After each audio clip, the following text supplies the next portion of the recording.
Though most of the cities in the country were connected to the rail network by 1880, much more remained to be built. Extensions and shortcuts, many of which had seemed impossible to the early rail pioneers. One barrier which needed to be crossed was the River Severn. Though the cities of Bristol and Cardiff were only a short distance apart as the crow flies, anyone wishing to travel between the two was faced with the choices of either taking a ferry or travelling upriver to Gloucester, for centuries assumed to be the lowest point that the Severn could be bridged. But with improved bridging and tunnelling technology, it became possible to build much lower on the Severn, and a bridge and a tunnel were soon under construction. The Severn Bridge was completed in 1879, built on the bowstring principle, high enough to clear most ships, though with one swing section for taller ones. But the strong and unpredictable tides in the Severn and the relatively short spans made a bad combination for navigation. Throughout the bridge's life, many vessels would collide with it. Finally, a barge collision in 1960 demolished several spans, and the rest of the bridge ended up being scrapped. The single-track Severn Bridge would never have been able to handle all the traffic between England and Wales in the first place, and at the same time it was being built, the Severn Tunnel was also underway. At the time, this was the longest tunnel under a river in the world. The concept of a tunnel under a river had first been thought up in 1825 with the Thames Tunnel, engineered by Mark Isambard Brunel, assisted by his 18-year-old son, Isambard. Mark developed a tunnelling shield in which 12 diggers would stand in a grid. Each would have 9 planks, which they could open in turn and dig to a certain depth. That way, the risk of collapse was minimal, and water could only trickle in slowly. Once it had been dug to a certain depth, the shield would be pushed forward, and the walls rapidly shored up. For the Brunels, the digging was a nightmare, beset with delays, financial difficulties, and floods. One particularly bad flood drowned 6 workers, with young Isambard very nearly joining them. The tunnel wasn't completed until 1843, and though it was initially a tourist attraction, it was a commercial failure for Mark. Though it was sold to the East London Railway in 1869, making it technically the oldest tube tunnel. But the concept had been refined over the years, and now it was ready for the task of digging under the Severn, presided over by Sir John Hackshaw. Despite a number of minor floods and accidents, the tunnel made good progress, and the two ends were less than 100 metres apart when diggers on the Welsh end accidentally opened up a large underwater spring. A shield was placed over the leak, and the pumps appeared to be getting ahead of the flooding. However, the main pump broke down one day, and the tunnel flooded rapidly. In their haste to escape, one of the miners had left a key watertight door open. It would need to be closed in order for the tunnel to be pumped dry, but to do so would require the divers to drag 300 metres of air hoses through the tunnel. They tried travelling in teams, but were unable to carry the pipes all the distance. Luckily, Hackshaw had heard of a Lieutenant Fluce in the Royal Navy, who had an experimental free diving suit. After several attempts, the divers were able to reach the door and seal off the spring, finally allowing the tunnel to be pumped dry. The tunnel was completed in 1886, providing a high-speed link across the lower Severn for the first time. At around the same time, the new Tay Bridge opened in Scotland, built on much wider, tougher supports. What was left of the original was demolished, leaving behind only the stumps alongside the new bridge. But the most spectacular bridge from this era was across the Firth of Forth. With Thomas Boucher's designs having been thrown out, the project was taken over by Sir John Fowler, who designed a cantilever bridge. From each of the 3 pillars, 4 main support arms extend on each side. The 2 at the top are in tension and form triangles with the 2 at the bottom, which are in compression. A similar arrangement on the far side keeps the column in equilibrium. A lightweight tubular span then connects each together. Fowler and 2 fellow engineers illustrated the concept to the press using chairs, bricks and broom handles. The bridge is 2,467 metres long, with the longest span being 520 metres, a world record at the time it was built. The bridge required 55,000 metric tons of steel and was held together by 6.5 million rivets. At peak construction, 4,600 people were employed in the bridge. 73 of them lost their lives in the construction, and 510 were injured. A monument was set up to them in 2005. The first trains ran over the bridge in 1889. A few months later, the bridge was opened by the Prince of Wales, who drove the last golden rivet. The bridge was now officially completed. But completed may not be the operative word. The steelwork was so vast that it took 4 years to paint, and the paint that was used would only last 4 years, meaning that once the painters were done, they would have to go back and start again. In Britain, painting the Forth Bridge has become a term for any unending task. But better paint was created which lasted longer, and the task of painting the Forth Bridge was finally completed in 2002. Not every innovative railway from this era captured the public imagination quite so well. In 1881, French engineer Charles Latrigue was struggling with the task of building a railway through the soft sands of Algeria. He hit upon the idea of building a single track raised on a series of A-frames so that the sand couldn't blow over it. Engines and carriages would hang off either side, balancing the train. He built a 50-kilometre stretch of this track in Algeria, and was looking for funding to get it extended, so he put on fairs in several cities, including London. The British had no interest in helping the French to colonise Africa, but the MP for Kerry, whose constituents were asking for a light railway, commissioned Latrigue to build one there, reasoning that it would be cheaper than a conventional line. Thus it was that the towns of Listowel and Ballybunion gained the world's first public monorail. The line presented unique challenges. Simple things like points were very complicated, and traditional level crossings were virtually impossible.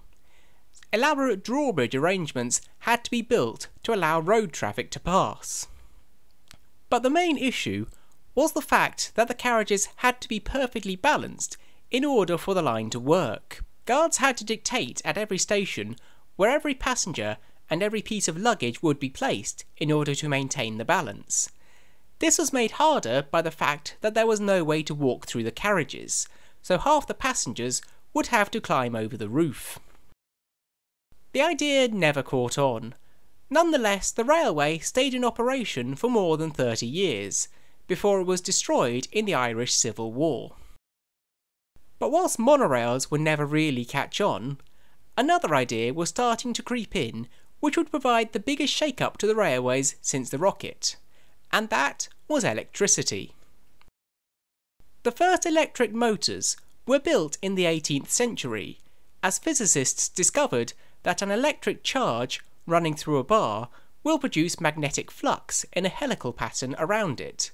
How this is harnessed into rotation varies, but at its most basic, the bar is bent into a rounded square and mounted on pivots between two stationary magnets. The magnetic forces on one side of the bar will attract the forces passing between the two poles of the stationary magnets and repulse on the other. This will cause the loop to spin. Specially designed connectors allow the current to change direction every half turn, thus keeping the rotation in the same direction. In 1837, Robert Davison of Aberdeen placed electric motors in a rail truck, which he named Galvani. He displayed it at the Scottish Society of Arts, but the batteries he used to power it ran down very quickly, and his machine was frequently unable to pull even a single carriage. He continued his experiments, boosting the power slowly, but was cut short by workers from the Edinburgh and Glasgow Railway who wrecked his machine in 1841, fearing it would threaten their jobs. However, experiments continued. The first successful electric railway was built outside St. Petersburg by Fyodor Pryotsky in 1875, using a brush attached to an electrified third rail to pick up power for the motor. In 1883, Magnus Volk built a 400-metre stretch of railway in Brighton, Britain's first successful electric railway, and the oldest surviving in the world. Just a few months later, the Giant's Causeway and Brumhill Railway opened in Ireland, the first long-distance electric railway. In 1885, Britain's first electric tramway opened in Blackpool. But electric railways still had some kinks to be worked out before they could see widespread use.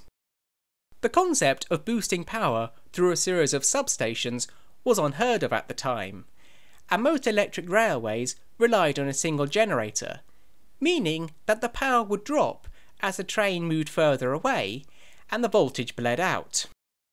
For the time being, electricity was only suitable for short stretches of track and for trains of 1 or 2 coaches. One area where electricity did see widespread early application was in lighting. The first electric lights to be installed in a railway carriage were installed in 1885, powered by generators attached to the axles. Electric lighting was cleaner, smoother, and less prone to starting fires than oil or gas lighting, but it was also more expensive and as an experimental concept could often be unreliable, as well as scary for passengers. The transition from oil and gas to electricity was a slow one. In fact, in the early days, there were many incidents of train companies ordering all the electric lighting stripped out of their coaches and replaced with gas. Gas-lit coaches were still being manufactured into the 1930s, and the last gas-lit coach wasn't removed from British Rail until 1961. The 1880s also saw the introduction of corridor trains, with a narrow corridor running the length of the carriages, separated from the compartments by interior doors, often with privacy curtains. This reduced the available seating, but was a great boost for passenger comfort, allowing them to move around during the journey, be more selective about their company, and to visit the toilets and the restaurant much more easily than before. As well as passenger comforts, the carriages were being equipped with bogies, rotating supports with 2 axles on each. This allowed the carriages to handle bends at speed with much less friction than the old 2-axle carriages had. This was a very useful development, as steam power was also seeing a number of improvements, the most significant of which was multi-stage expansion. It was noticed by engineers that the steam being vented out of the funnel still had a great deal of heat and pressure about it, which was going to waste.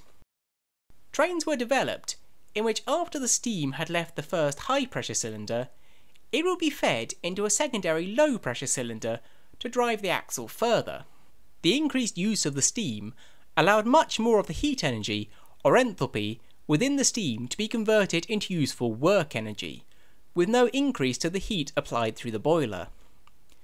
The upshot of this was that a train could reach much higher speeds with less coal. This spurred the companies on to providing faster and faster express services. But often, this was done not out of necessity or demand, but in order to show up rival companies. Nowhere was this more clear than in the race to the north. The East Coast and West Coast main lines each ran services from neighbouring termini in London up to Edinburgh Waverley of approximately the same length. This created a lot of rivalry between the two of them. In November 1887, the partnering companies, which ran the East Coast Main Line, began running express services daily from King's Cross to Edinburgh in 9 hours, an hour faster than the West Coast could manage. This cost the West Coast some bookings. To combat this, in June 1888, the West Coast began running express services daily from Euston to Edinburgh in slightly under 9 hours. The East Coast quickly reduced their service to 8.5 hours. Both sides then dropped down to 8 hours a few months later. The East Coast then pushed down further to 7 hours and 45 minutes. The record during the race to the north was 7 hours and 38 minutes for the West Coast and 7 hours and 27 minutes for the east coast. Both sides then met together and agreed not to push things further, settling on 8 hours for the west and 7 hours 45 for the east. Running trains at high speed for an extended period of time was already putting great strain on the engines and the wheels. It also forced slower commuter traffic to scurry out of the way to allow the express services through. Both companies now focused on how they could run expresses more efficiently at the speeds they'd set. While big business pushed some technology to the limit, it also held some back. The most pressing example was brakes. All engines had been equipped with handbrakes from the time that Huskisson had illustrated the need. The problem was there were none in the carriages, so stopping too abruptly would cause them to slam into the engine, bumping it forward and producing an uncomfortable ride for the passengers. To combat this, brakes were installed in the guard's van at the rear of the train. As there was no way for driver and guard to communicate directly, all sorts of signalling systems had to be introduced to allow both sets of brakes to be applied together. Later, chain brakes were installed, in which a chain was wrapped round a drum on the axle of the engine and then would run the length of the train. When a lever was pulled, the drum would engage and the chain would activate the brakes in every carriage. This had two major drawbacks. First, the braking force reduced significantly the further back from the engine one went. Secondly, a problem anywhere in the chain would leave everything behind it with no brakes. Vacuum brakes and air brakes solve these issues. In the former, a vacuum is created to hold the brake cylinders in place. When the brake lever is pulled, air is introduced to the cylinders and the brakes are applied. With air brakes, air is continuously added in to the system to hold a slider valve in place. When the lever is pulled, the air is evacuated and the air from a pressurized cylinder moves the valve and subsequently applies the brakes. Not only are both systems more even than chain brakes, but the system is doing the job of holding the brakes off, so any damage in the system will cause them to apply automatically and bring the train to a halt. But companies were slow to adopt automatic brakes for reasons of cost. By 1889, 18% of rolling stock in England and Wales had no continuous brakes, and a further 22% had no automatic brakes. In Scotland, 40% of stock had no continuous brakes, and in Ireland, the figure was 84%. As so often happens, it took a major disaster to reveal what should have been done in the first place. In June 1889, a special excursion train was arranged setting off from Armagh in Ireland, bound for the seaside. The event had oversold, with 940 passengers turning up, requiring 15 carriages. The driver warned that the engine he was provided would not be able to handle the steep incline west of the town with so much load, but he was ignored. As predicted, the train stalled near the summit of the hill. The crew now had two choices. They could split the train in two and take each over the hill in turn before joining them up again, or they could wait for the following train and ask for a push. The crew selected the former option, but to do so would mean leaving the rear portion with no continuous brakes. The crew placed rocks under the wheels and screwed the handbrake down in the guard's van, before decoupling the rear portion. It stayed in place. But as the crew started the engine up again, it lurched back about a metre, which had the effect of bumping the rear coaches and dislodging the rocks. The handbrake was unable to handle the weight and the momentum, and it was already on full, leaving no more brakes that could be applied. The carriages began rolling back, picking up speed. The crew threw more rocks under the wheels to slow it down, and reversed the train in an effort to catch it. But by the time they could get the train reversed, the gap was too great, and their efforts with the rocks all proved futile. Before long, the carriages were moving faster than the crew could run, and they could now only watch helplessly as it sped away. The curved nature of the track allowed the driver of the following train to see the runaway train coming.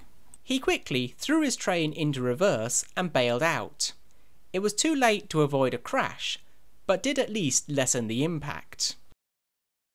The trains collided at a speed witnesses estimated around 60 km an hour, smashing the rear carriages to matchwood and derailing several more. 80 passengers were killed and 260 injured. Most tragically of all, 46 of the fatalities were children. To this day, it is Ireland's worst rail disaster. A government inquiry was held and placed the blame on two major factors.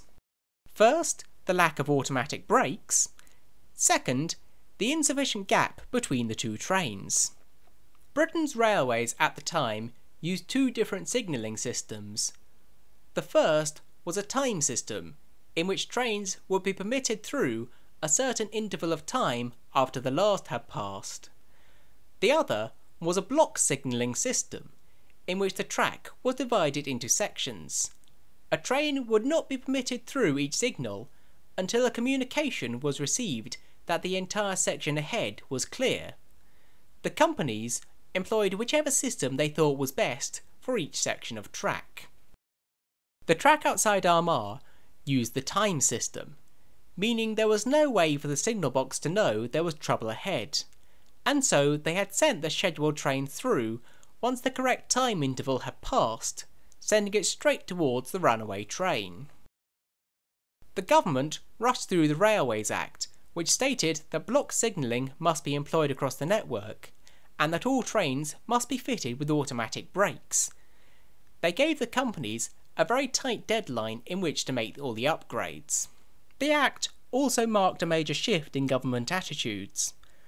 Up until this time, they had largely allowed the railway companies to run the lines as they saw fit. Any government decisions regarding the railways were done as recommendations rather than direct orders.